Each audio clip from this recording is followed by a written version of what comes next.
let's go back to the beginning of little Tara. You were born in Canada. I was never that little, to be honest. Weren't you? What size did you come out? I was an enormous child. I was an enormous baby, and by the time I was like 10 years old, I was getting close to the height I am now. Really? When you were 10? Not quite, but I was well on my way. Wow. I had very faint stretch marks in the back of my knees from growing so fast. Oh, wow. Yeah. Were your parents really tall? Yeah, my mum was about 5'11", and my dad's 6'3". Wow. But he had 2 daughters, so he's shrinking still. Yeah, right. Because you shrink as you get older, don't you though?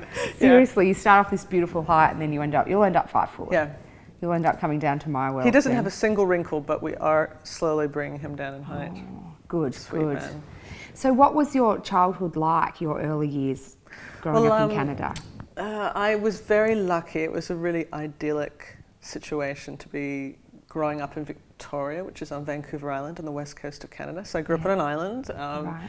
We could jump on our tricycles and ride around the streets and go down to the beach. And beaches in Canada are a little bit different than Australia, though. You look at the water, you don't go in the water. Yeah. Because pneumonia and dying is sort of off-putting, so you tend not to go so much into the water. But we had a house full of books and had reading time every night. Oh, really? Yeah, always reading before we went to bed.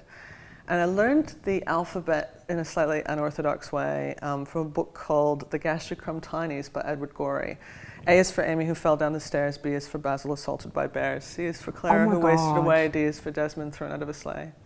E is for Ernest who choked on a peach, F is for Fanny sucked dry by a leech. Oh my God. So that one in Australia is like So Fanny sucked dry by a leech. Yeah, I know. You really that could happen at any time. Yeah. So I was raised on some pretty cool books, and so I guess it's unsurprising that by the time I was in school, all the other girls wanted to be ballerinas and princesses, and I wanted to be Stephen King. Yeah. How incredible. So your parents just like, yeah, cool, this is a great way for you to learn the alphabet. Sure. I mean, it was a book we had in the house. We had so many amazing books, and books with dragons and gnomes, and I now look back and think of what, a cool collection of books my parents had.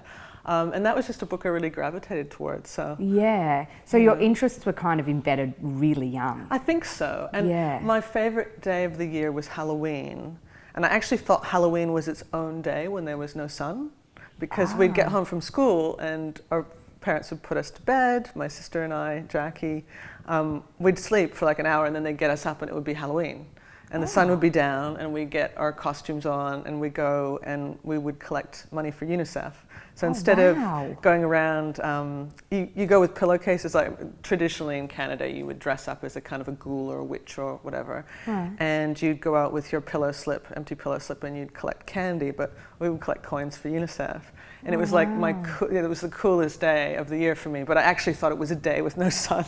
Yeah, of course you would. How funny. I was like, I'd wake up into this amazing day and all handmade costumes, and it was really cool. Oh, how cool is that? That's so different. A bit disappointing here, isn't it, Halloween? Yeah, it's different, and also, of course, it's been really commercialized since then. That was like the 70s and 80s, and very different than it is now, where people tend to dress up as get merchandise that's associated with movie characters and things like that, which is a bit different than the original idea, which was that on that day, the veil between the dead and the living would sort of be lifted.